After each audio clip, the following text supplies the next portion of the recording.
mënti nekk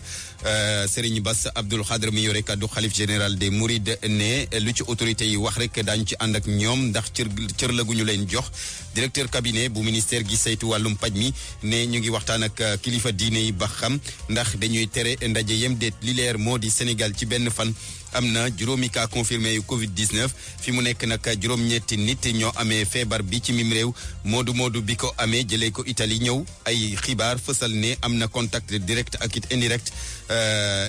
ak lu ëpp junniy nit am na ay prélèvement yu bëri yoo nga xamante ni def nañ ko résultat yi fii léegi ci kanam daañu ko am ca Touba gi moodu bi dëkk mboolem nit ñay liggéey ca centre de santé ba mu njëkk a dem ca centre de santé ba ko njëkk a dalal ber nañu leen ba ñuy am lu leer ci ñoom ndax dañoo amee doomu jàngaro jéem déet leneen nit nay xibaar di conseil présidentiel bi woon démb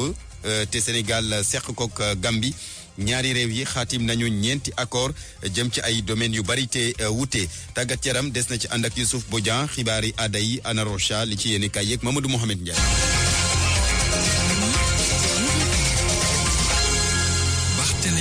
Abdou Thiam moo fare ci machine yi mbokk yi nu ngi leen di gërëm rafetlu seen ànd ak rajo Futurs Médias Sénégal ci benn fan rek amee nañu juróomi cas Covid-19 yu nu confirmé ba sub démb bi la woon mu di napp ñoo xamante ni ci njabootu moodu boobu bàyyeekoo Italie ñëw ca Touba la ñu bokk ci xayma sax jàpp ne moodu bi am na contact direct wala bokk indirect ak lu toll ci junni ak ñeenti téeméer ak benn doomu aadama ci ñoom juróomi téeméer ak juróom fukk de war nañu leen a traité am na it lu toll ci juróom-ñaar fukk ak benn nit ñoo nga xamante ne ñu ngi leen di bàyyi xel ci jamono ji résultat yi nag daañu ko xam fileek waxtu yu néew Touba nag nekk di waajal Kazu Rajab bi mu di événement diine bu am solo dimanche ñaar fukki fan ak ñaar ci weeru mars la ñu koy amal am na it yeneen i manifestation religieuse yu nga xamante ni daal ñu ngi koy waajal bokk na ci ziara général bu Tiwaawoon ak it yeneen rassemblement maanaam yeneen i rendez-vous yu nga xamante ni ay nit ñu takku ñoo ci faral di dajaloo loolaa tax laaj bi sampu ndax waruñu fi jëlee rassemblement yi li leer moo di ki yore kaddu xalif général des Mourides moom nee na daal ñoom lu ci autorité yi wax rek daañu ci ànd ak ñoom ndaxte cër la bu ñu leen jox ñu teewlu Serigne Bass Abdoul Khadre kaddu yu mu dénk Amadou Sabar Ba. Rasulullahi sallallahu alayhi wa sallam waxoon na lu mel nii boo xewee ci dëkk ku mu fekk ci dëkk bu fa jógee bu fa kenn bàyyi koy dem feneen ku mu fa fekk itam la fa dal na nga fa toog loolu boo koy seet ba nëgë ni xam-xam weesoogul loolu boo xooloon tey ci àdduna fi mu toll ñu yëngu ci wàllu médecin nattuwaay yi ñuy wax loolu dara jitoo ko ci tey àdduna sépp yaa ngi dégg ba ci Màkka yéeg ngeen a ombre ga fan yi tëj nañ ko kon nag boo demee ci réew tubaab yi itam dégg ngeen da ci xew kon loolu itam ñu xam ne suñ borom mooy doxale noonu àdduna kon ñoom itam nañ leen ci diglu cër bi leen ci yàlla joxe itam ñu delloo leen yàlla amul benn mbindeef moo xam ne musal na la ci jàngoro la ñu ci war na kon la jiitu mooy dellu ci yàlla ñaan waaye nag saw bu saahir si nga xam ne suñ borom doo ko santaane ndax Sëriñ Tuubaa mas taa wax ne yàlla wàccewu fi ay malaayka ñuy lijjanti nit ñi ay nit la fi indi ngir ñuy lijjanti nit ñi ki lay yëlef ci wàllug àdduna sax di sa kilifa lim la digal ak da nga ko war a topp ci loolu lislaam ko santaane kon loolu ñoom itam cër bañ ci am nañ leen ko jox te diglu leen ci. kàddu yi Serigne Bass Abdoul Khadre ci ndax dañoo war a dakkal rassemblement yem déet li leer moo di Sénégal ba fii daal jëlagul dogal gu ci jëm waaye nag directeur cabinet ga ca ministère de la santé nee na autorités yi ñu ngi ciy waxtaan ak kilifa diine yi ba xam ban dogal lañ ciy jël ndax dañuy tereem déet docteur Aloyse Waly Diouf ñu teewlu ko ci ak Babacar Fall. ñu ngi ciy waxtaan defe naa du yàgg dara dinañ ci joxe technicien parce que lépp loo gis rek ci wàllum feebar nit ku nekk da nga am wàll boo am samay tàmm wax man bu ñu ma waxee ci wàllum xaalis xaw ma ci dara waaye bu ñu ma waxee ci wàllum santé publique dinaa ci xam dara dinaa ci joxe sama xalaat tey comité national gestion des épidémies dajaloo nañ am na tegtal yoo xam ne joxe nañ ko tegtal yooyu dina yegg ci ki nga xam ne mooy jiite réew mi te boobaa dina ci niñ ko tàmm defee ci waxtaan ak déggoo ak ñi nga xam ne ñoo ko yellool dinañu yegg ci ñoom pour que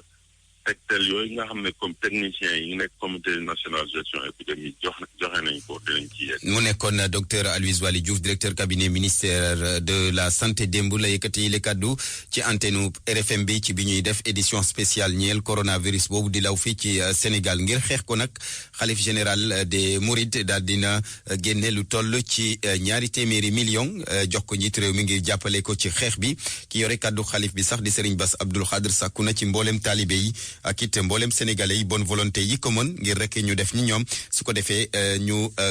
gën a am dëgër laay ngir xeex li nga xamante ni moo di feebar boobu di coronavirus bi ca Touba ba tey Touba ga nga xamante ni moodu bi fala moodu bi dëkk mboolem nit ñay liggéey ca centre de santé ba ko njëkk a dalal ber nañu leen ba ñuy am ci ñoom lu leer ndax dañoo amee doomu jàngaro jëm déet kii di médecin chef ba nag moom moo ko xamle ci ndaje gu mu seqoon ak taskatu xibaar yi wax na it leneen mu di dogal yi nga xamante ni jël nañ ko jëmee ci Kazu Rajab bi ñuy waajal Marema Diop. ci jannoom ak taskatu xibaar yi moom médecin chef bu district sanitaire bu Touba di docteur Dieng daal dinay ñaax askan bi ci lu ñuy njort ni feebar boobu jot naa law fii ci Touba muy xamal ni képp koo xam ne dafa nekkoon en contact ak ki nga xamante ni muy moodu bi jamono ji maîtriser nañ ko médecin yi nga xamante ni sax ñoom ñoo ko dalal ci district sanitaire bu Daaru Marnaan dañ leen a placé en quarantaine. ma leen di xamal ne kooku bi mu ñëwee génnul këram ba bi muy yëg li mu yëg tax mu dem seet kër docteur bi mu génnee këram pour dem kër docteur la. mu ne nag njortu gi ak tiitaange bi fenn rek la war a nekk mooy yeneen moodu yoo xam ne ñu ngi jugee Italie jaaree ci yoonu suuf bi nekk fii ci Touba. ci fan yi leeral nañu ne am na ñuy jógee ci dëkku Europe yi particulièrement Italie di ñëw di toog seeni kër te duñu dem ci kër docteur ñu nemmeeku seen yaram seetal leen ko ndax ñu ci bari ci ñoom suñuy agsi xëy na dañ dul am benn signe ba tax suñu ñëwee rek dañuy dem toog seen kër ñu doon ñaan ñi nga xam ne ñooy tukki te di ñëw fan yi ku ci ñëw rek nga fexe ñëw hôpital ñu seet la. ci lii nga xam ne moom la ñuy jublu muy màggalu Kazu Rajab bi ñu ngay xam ne ni lépp luy matuwaay dinañ ko jël. événement yi nga xam ne mu ngi ñëw nekk na loo xam ne ñu ngi intensifier sensibilisation pour fexe ba ñu mën a taxawu événement yooyu ba propagation du ci mën a juddoo. et nous allons outiller nos équipes pour ñu am moyens diagnostic ak ay moyens de protection. et nous allons sensibiliser les pèlerins. personnel de santé bu Touba bi nag fi mu toll nii renforcer nañ ko muy xamle sax ni bàjjenu gox yi dinañ leen former ngir gën a ñoŋal sensibilisation bi Marema Diop fii ci Touba. RFM. coronavirus bi ak cas yi ci Sénégal amee ba léegi ña nga ca service des maladies infectieuses bu hôpital Fann mu di service boo nga xamante ni daal daanaka capacité bu ba mu am néew na lool ndaxte fukk ak ñaari lal ñoo fa nekk am na juróom-benni centre yu bees centre d'isolement yu bees yu nga xamante ni daañu leen defar ca hôpital principal ci hôpital Grand Yoff ca Aristide Le Dantec ak it hôpital yu Ziguinchor bu Kédougou ak it ca Kaolack loolu la directeur service national buy saytu wàllu éducation ak it information xamle moom sax bokk na ci cellule de gestion des épidémies docteur Ousmane Gueye ñu teewlu ko ci ak Salif Sow. moom nañu toll nii nag lépp lu ñëw ci malade mun nañ ko gérer xëy na bu ñu demee ba ci kanam bu fekkee ñaanuñu ko yàlla bu continuer di law am na yeneen structures yi ñu prévoir tel que principal tel que ex-CTO muy OGIP léegi tel que Le Dantec yooyu yëpp ay structures yoo xam ne mun nañoo jël façon malade yooyu boole ci boo demee ci région yi bu mel ni Ziguinchor bu mel ni Kédougou bu mel ni Kaolack ut nañ fa aussi ay centre d'isolement yoo xam ne mun nañ jël en charge donc pour vous dire que depuis lors ñu ngi saytu ñu ngi organiser wu pour mën a jël en charge malade yooyu. léegi capacité litière bu service maladie infectieuse bu Fann ci ñaata lan la toll. waaw ci jël benn ñi ngi woon ci fukk ak ñaar te dem nañu ba léegi ñu ngi naan dinañ am fanweer te ba léegi ñu ngi continuer di def extension donc capacité boobu mun na doubler wu mun na tripler wu. waaw Porokhane boo xoolee le 4 la woon. waa ji bi muy ñëw fii le 6 la jël vol ak si fii le 7 donc Porokhane passé woon na léegi lu jëm ci événement religieux yi comme ni ma ko faree di wax rek Sénégal am nañu ay dispositifs am nañu ay kuréel ministère de la santé am na kuréel buy dajaloo ak techniciens yi ñuy xool ndax war nañu mën a interdire ndax dañu war a encadrer wala dañu war a suspendre événement yi loolu yëpp ñu ngi ciy xalaat di ci liggéey buñ ci paree nag liñ ci tënk dinañ ko jox kii suñu jëwrin muy ministre de la santé moom dina ko àggee borom réew mi après ñoom ñu xool autorités yi autorité politique autorité religieuse autorité administrative ñu toog ñu xool lan moo jaatu ñu wax ñu lii la ñuy def. ba ci xew-xew yu diine yi ba ci dara. lu ne mën naa am xam nga bu mbir demee ba tollu fii lu ne mën naa am mais ça c'est en fonction nag ni ñu koy jàngatee techniciens yi ni ñu koy jàngee voilà parce que loo gis lu ne dafa am fu nga koy teg il faut nga am argumentaire bu baax ne lii ak lii ak lii bu ñu ko defee lii lay jur nga teg ko fu leer ñu soog a mën a jël décision. docteur Ousmane Gueye ngeen baal ma waxtaan gi mu seq ak Salif Sow coronavirus bi bu lu bees am na ci ndaxte période d'incubation bi maanaam diir bi nit ki doon toog wala boog virus bi doon toog ngir mën a wone boppam fukki fan ak ñeenti la woon jàpp leen na nag soppeeku na doomu jàngaro ji mën na nekk ci doomu aadama di nelaw ba fanweeri fan ak juróom-ñaar mu doog a feeñ loolu la étude boo xamante ni ay médecins yu Chine ñoom ñoo ko def wone mu di nag yemook daanaka autorité sanitaire yu àdduna bi di am ay jafe-jafe ngir faj doomu jàngara joojule ñu ànd ceek Moussa Oumar Ba.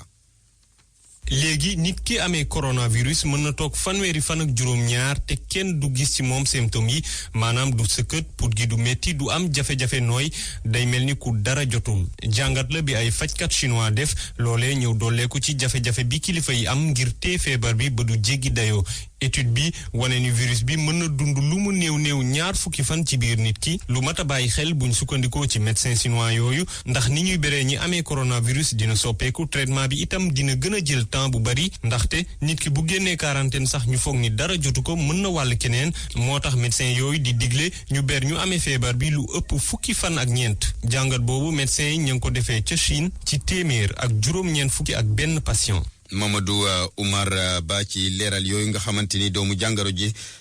soppeeku nag fukki simili ak ñaar moo bootu ci ci juróom-ñetti waxtu. ak RFM kumpa jeex na.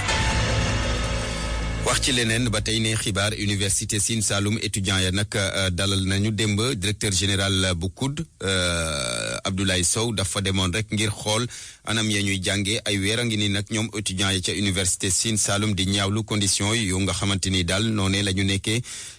bari nañu ay problème wàllum restauration lekk gi wàllum kaaraange wàllum dëkkuwaay wàllum dem ak dikk naka noonu it ay problème yu nga xamante ni ñu ngi koy dund Abdoulaye Sow nee na nag dana ci jéem dara ñu teewlu kook Ibrahima Diame. tey yàlla daf ñoo indi fii ci université Sine Saloum ba nga xam ne dañu koo dénk parce que ñun COUD université Dakar la ñu war a yor mais comme que bi université bu bees la président de la République ministre de l'enseignement supérieur jox ñu ne ñu dénk nañ leen loolu waxtu wi ñu koy dénk ak diir bi ñu koy dénk nag war nañu nemmeeku xam jafe-jafe étudiants yi waxtaan ak ñoom xool liñ ci mën ñu faj ko liñ ko xam ne mënuñu ko ñu waxtaan ceeg ministre bi ak gouvernement bi waxtaan ceeg président de la République xool niñ ko fajee gis nañu nag kaa am na ay difficulté parce que université bu bees la te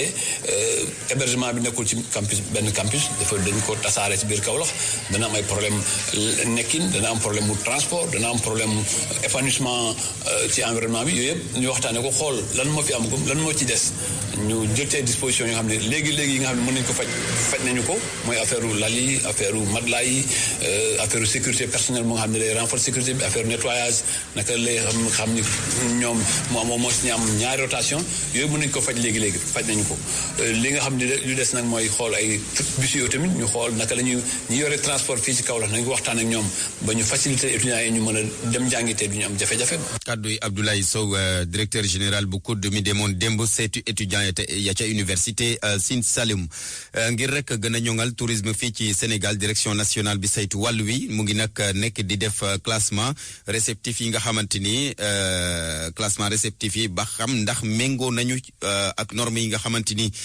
moom la CEDEAO tëral ca Fatick nag jàpp leen ne fanweer ak ñett réceptif rek ñoo méngoog norme CEDEAO yi fekk téeméer ak juróom-ñeenti réceptif moo fa amee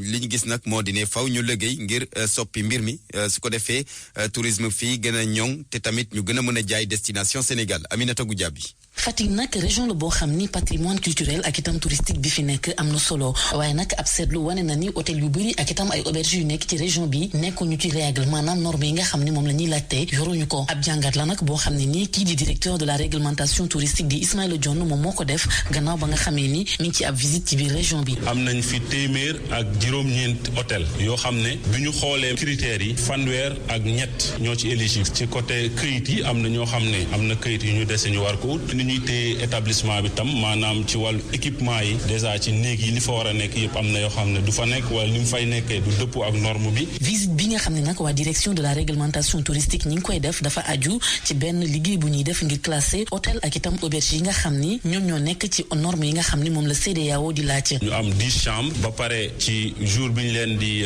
classé ñu fonctionnel mais aussi ñu sàmmanteeg li nga xam ne mooy autorisation yi ñu war a am ci wàllu administration yi. nee na liggéey bi nag juguñu ci ngir teg benn daan hôtel boo xam ni teguwoo ci yoon wala sax auberge waaye liñ ci bëgg rek mooy ñaax ñi nga xam ne ñoom ñoo yor hôtel yi ba ñuy gën di mën a respecter loolu Ismaïla Dione jàpp ne loolu.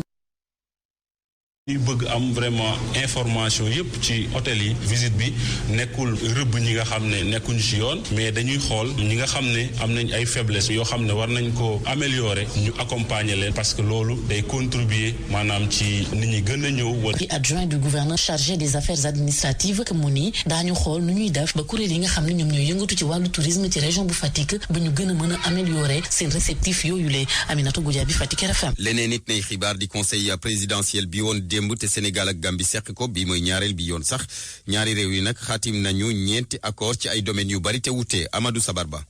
njiitu réew bu Sénégal ak bu Gambie jël nañ dogal ne frontière bi dootuñu ko tëj mukk loolee nag mi ngi tukkee ci conseil présidentiel bi nga xam ne amal nañ ko fii ci Sénégal Macky Sall président bu Sénégal. décidé nañu it frontière yi kenn dootu ko tëj. loolu moom suñu côté Sénégal amoon jafe-jafe maanaam parce que dañu tàmmoon loolu bu guddee ñu tëj frontière yi loolu du woon Gambie rek mais joxe nañu ndigal pour que douane bi police ñoom ñëpp ñu jël seen i matuwaay pour que ku traversé pont bi bu ñëwee mën a jaar. ci li nga xam ne moo soxal transport aérien ñaari réew yi jël nañ dogal ngir mu am avion yoo xam ne ci diggante Dakar ak Banjul lay daw. décidé nañu ne léegi dafay mel ni ku jógee fii dem Ziguinchor wala ku jógee fii dem Tamba. loolu dana yokk dem bi ak dëkk bi dana yokk capacité transport. jamono ji nga xam ne lii di terrorisme ak yeneen yu ni mel ñi ngi lëmbi Afrique Sénégal ak Gambie di xam ne dañoo fas yéene boole seen doole ngir mën a aar ñi nga xam ne ñooy seen peuple yi. ñi nga xam ne ñoom seen àdduna yëpp si tappale lañ ko bëgg a def ak njuuj njaaj mooy li ñuy wax trafiquant seeni pexe buñ ko bàyyee bu yàggee dafay wëlbatiku contre intérêt état yi moo tax ñu wone aussi suñu pas-pas ci xeex lépp loo xam ne wàllu trafic la moo xam bu drogue moo xam trafic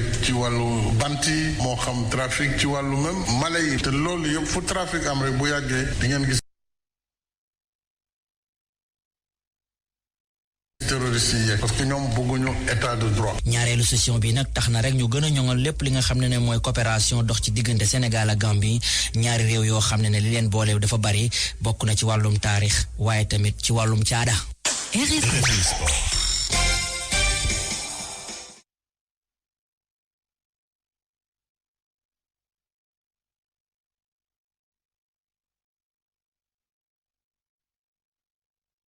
Sénégal am ndam ñaari bal ci benn mu xewee ca stade Aline Sitoé Diatta bu Ziguinchor di match boo xamante ne kon Sénégal dina tax mu mën a kon waajal match bi war a dox diggante ak Tanzanie ñaari match la aller retour ci ñaareelu tour éliminatoire coupe du monde U20 sélectionneur bi di Souleymane Diallo ginnaaw ndam boobu mu am yëkkati na ay kàddu dénk ko Lamine Ba. d'abord maa ngi sant xale di leen gërëm surtout sant population bu Casamance parce que tey fi ñëpp a ñëw Oussouye ñëw na Ziguinchor ñëw na Bignona ñëw na même Sédhiou ñëw na donc maa ngi leen di sant di leen gërëm di gërëm xale yi parce que effectivement ñoom lu ñu waajaloon match bi def nañ ko mooy match bi dañ koy jouer ak ñaar mi-temps wone boo xam ne ñin ñoo war a gagner c'est-à-dire ñi ngi à domicile essayer attaquer adversaire bi def nañ ko ñu dugal ñaar bi deuxième mi-temps bi ñu ne dañuy xool période boo xam ne ñin on est dominé xool nan la xale yi di réagir effectivement je pense que def nañ ko sauf que souci bi mooy bii buñ jël je pense que waroon nañ ko éviter quoi dañuy waajal Tanzanie donc moo tax it ñi décidé jouer benn match lañ am match bi ñu ne dañ koy def comme ñaar match boo xam ne ñun ñooy yéeg match boo xam ne dañuy xaar adversaire bi tey xale def nañ ko maa ngi leen di sant di leen gërëm lu ëpp solo mooy ñun programme bu ñu waajal la ñuy jéem a imposer adversaire bi dañ koy imposer moo tax dañ koy xaaj ci ñaar pàcc boo xam ne ñi ñoo décidé def le jeu pàcc boo xam ne ñi ñoo décidé def le dos rond donc je pense que xale yi def nañ ko ñu leen si sant di leen gërëm day ñu wéyal Youssouf Bodian wax ci Europa League bi ak 8e de finale aller yi ñu doon amal démb. waaw bokk na ci match yi am di Manchester United dem ba Autriche daan waa Linz Ask 0-0 Igalo di doomu Nigéria moo njëkk a dugal bi Manchester United ñi di Francfort ñoom dañ leen fekki daan leen FC Bâle moo leen daan 3-0 Istanbul Başakşehir bu Demba Ba moom sa titulaire la woon moom moo daan Copenhague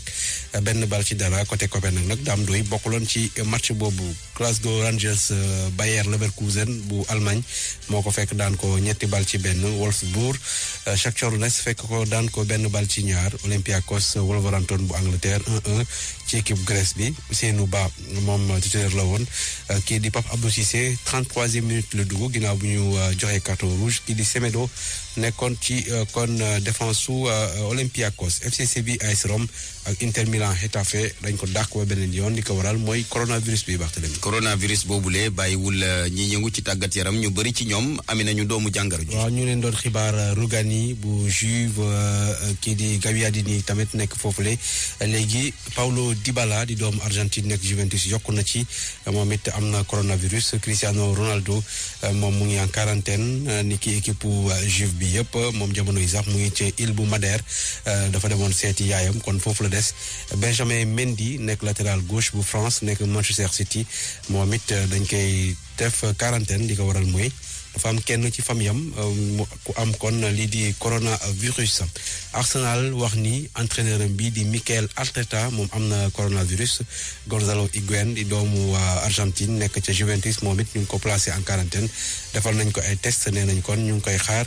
ngir xam yan mooy doon résultat yi ca France ñoom fu mu toll nii fédération bi nee na bépp compétition aj na ko waaye ligue professionnelle bi maanaam mi organisé championnat Ligue 1 ak Ligue 2 ñoom nee nañu tey ci ajuma ji dinañu joxe kon seen décision ngir xam ndax dañuy dàqal ni seen compétition wala déet ca Angleterre ñoom it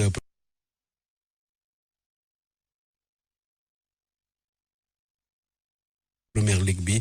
nee na kon mu ngi ci waxtaan ngir xool nu muy demee waaye laata loolu match yi nga xamante ne jàpp nañ ko ci week-end bi dañ koy maintenir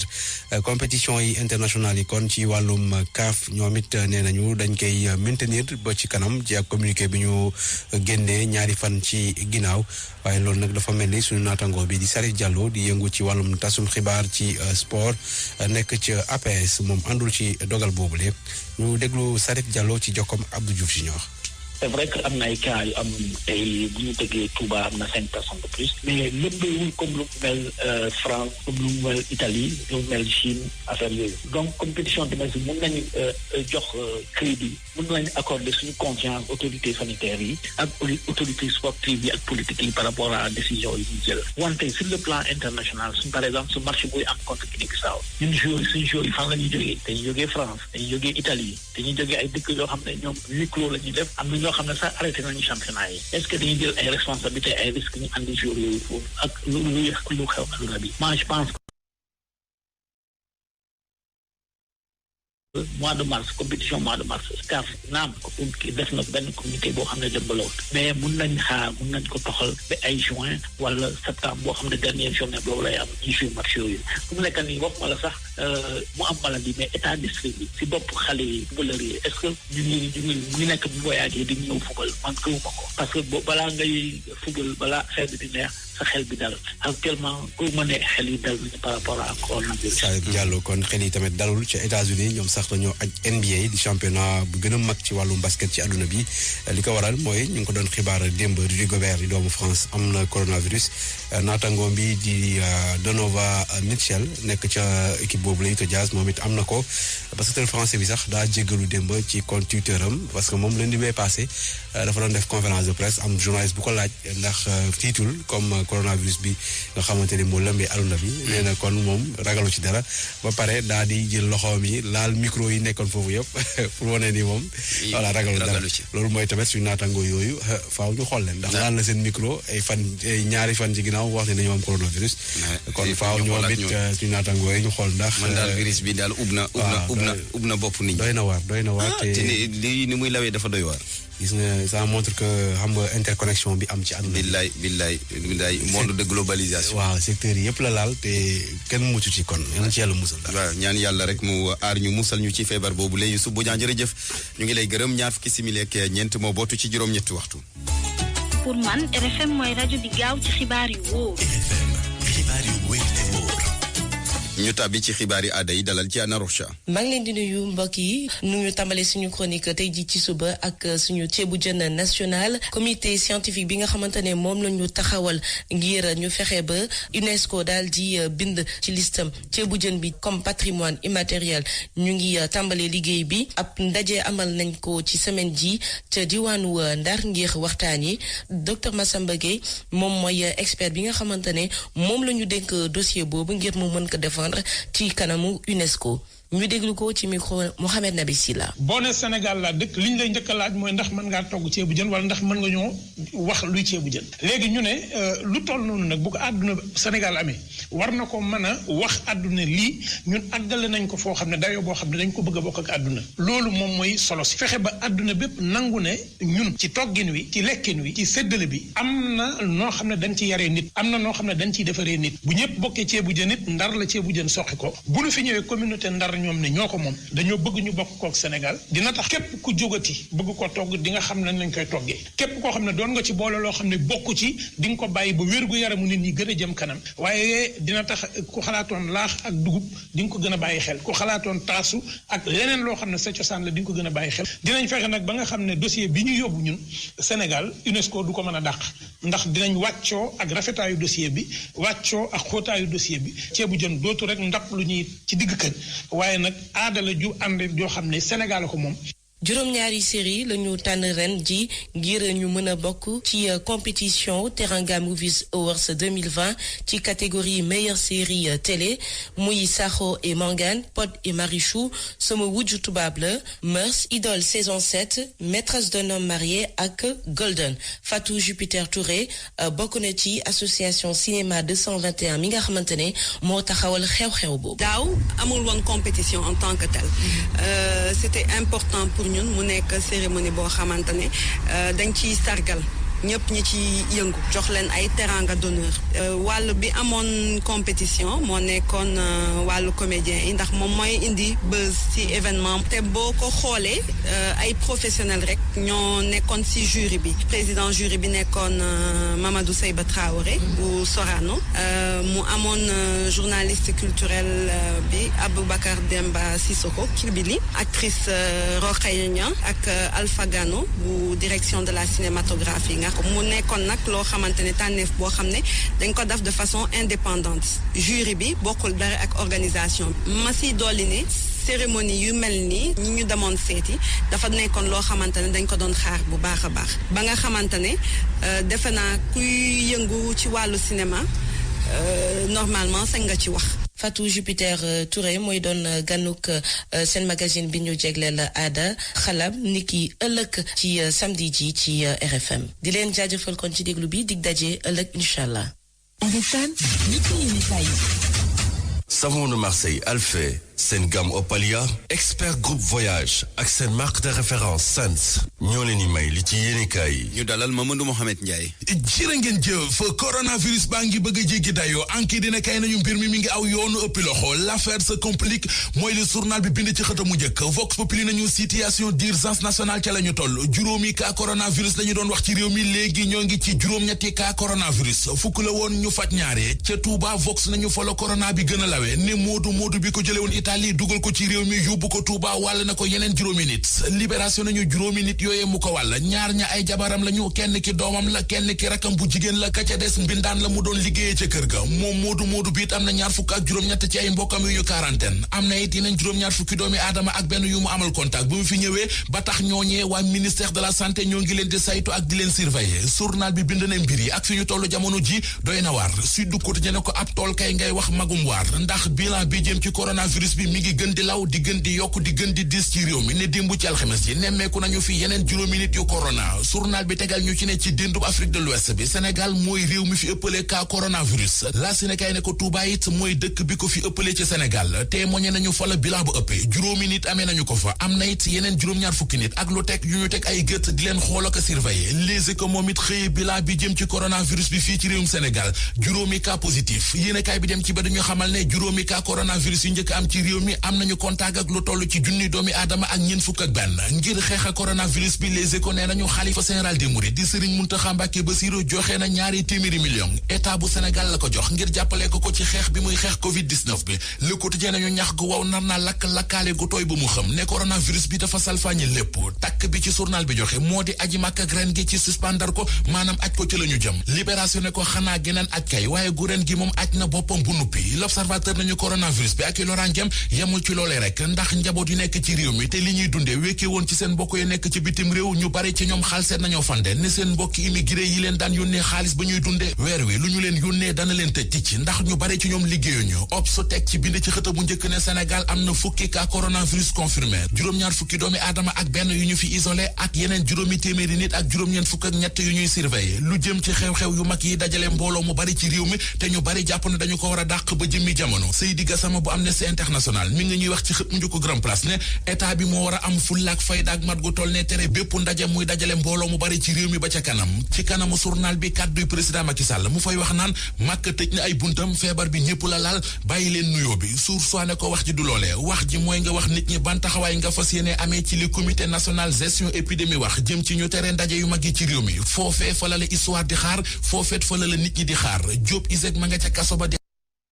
détournement de mineur ak corruption de mineur te am na nu muy demee kaso ngiru dund di perpétuité la ñu koy tëj ñi mu seqal coow la di Dieynaba Baldé ak compagnie Les Échos nee nañu ñoom kenn téyewu leen bàyyi nañu leen ñu dem maître Ciré Clédor Ly di avocat bu Dieynaba Baldé ne ñu ci xët njëkk journal bi Dieynaba Baldé dafa bëgg ragg ab deram li ko ñor mooy doomam ji mu ëmb bu juddoo am bàyyi. Savon de Marseille Alphé seen gamme Opalia expert groupe voyage ak seen marque de référence Sens ñoo leen doon may li ci yéenekaay yi. Mamadou Mohamed Ndiaye jërëjëf mbokk yi yéen it jërë ngeen jëf ci ànd beeg rajo Futur Média xibaar yi fii lañ ci yem ak yéen dafa pàttali ci li ci gënoon a fës Sénégal ni fi coronavirus bi di lawee mujj jaaxal ñu bëri dem sax ba am ñu ne ndax duñu dakkal rassemblement yi maanaam nit ñi dajaloo ci lu mu mënti doon Serigne Bass Abdoul Khadre mi yore kàddu xalif général des Mourides ne lu ci autorité yi wax rek ñu ànd ci ak ñoom ndaxte cër la bu ñu leen jox directeur cabinet bu ministère gi saytu paj mi ne ñu ngi nekk di waxtaan ak kilifa diine yi ba xam ndax dañuy tere ndaje yem dégg li leer mooy Sénégal ci benn fan amee na juróomi cas confirmé yu Covid 19 fi mu nekk nag juróom-ñetti nit ñoo amee feebar bi ci mim réew Moodu bi ko amee jëlee ko Italie ñëw ay xibaar fësal ne am na contact direct wala indirect ak lu ëpp junniy nit am na ay prélèvement yu bëri yu nga xamante ni def nañ ko résultat yi fii léegi ci kanam la ñu koy xam ca Touba gi Moodu gi dëkk mboolem nit ñay liggéey ca centre de santé ba ko njëkk dalal ber nañu leen ba ñuy am lu leer ci ñoom ndax amee nañu doomu jàngaro jëm déet leneen nay xibaar di conseil présidentiel bi woon démb te Sénégal ak Gambie seq ko ñaari réew yi xaatim nañu ñeenti accord jëm ci ay domaines yu bari te wuute àndoon nañ ci Amadou Sabar Ba Barthélémy Ngom moo ne woon ci kaddu gi Abdou Thiam ci machine bi ñu ngi leen di ñaanal jàmm te di ko sàkku ci yéen way leen di ànd ak programme rajo Futur Média ñu jox leen daje ci kanam tuuti ci kaddu askan wi jërë ngeen jëf.